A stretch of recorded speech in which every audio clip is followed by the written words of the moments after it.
Joining us now, former Manhattan prosecutor, now a New York criminal defense attorney, Jeremy Saland. Jeremy, thank you for giving us some time.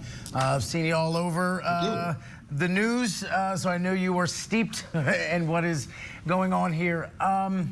It seems to me this was always the least serious case. This was a stretch by D.A. Bragg. This one is not the one that people are really...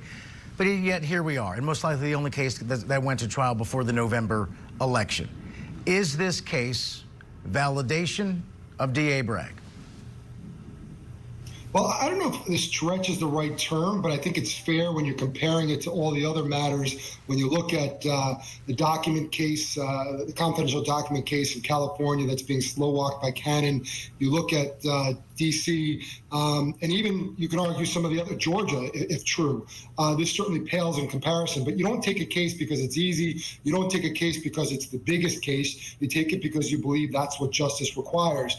And having been in that office under Morgenthau, who was iconic, I really give credit to Alvin Bragg.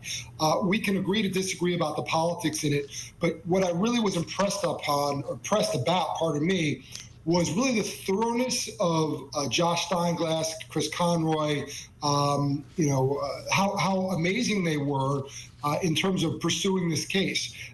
They really got in their evidence well. They did their job when it came to cross-examining Costello. So they were really thorough. And I would add one other thing. We have seen chief law enforcement officers during trials standing in front of a podium and giving their shtick and their views and politicizing. You did not see Alvin Bragg did that. He fought his case in the courtroom like a prosecutor should. It was within the four corners of that courthouse, in the four corners of that indictment, and even his post-conviction press conference, he was not gloating. He was not making a bigger deal out of what it is. He said, justice was served, and we pursued what we needed to do. I was very impressed by that. The jury has spoken. That's the only voice that matters.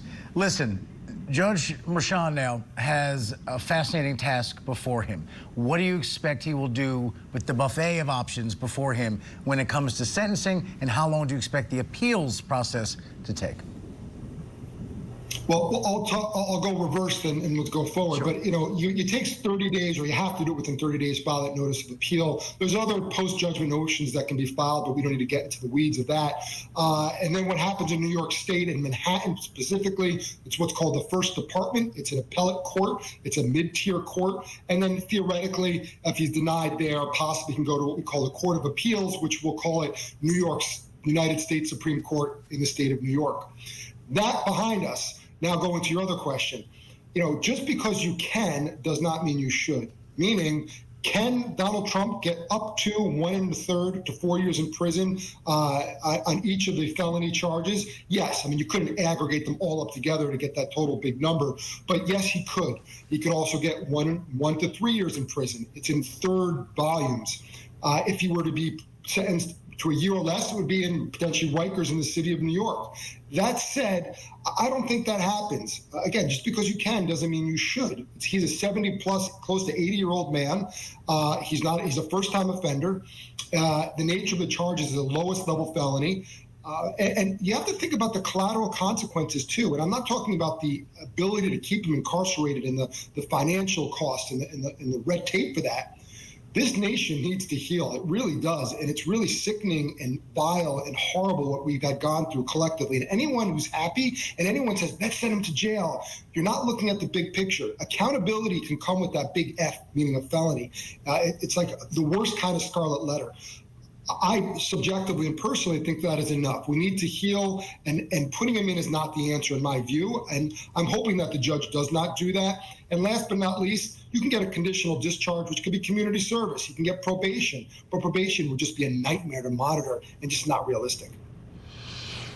We'll see what this judge does. 10 a.m. July 11th, the sentencing phase of all of this. It will be riveting what he does. But again, bottom line, jail time, not expected and not warranted based on the record here by most accounts. Former Manhattan prosecutor, current criminal defense attorney, Jeremy Saland, thanks so much for giving us some time and some insight. Appreciate it. Thank you. More after the break.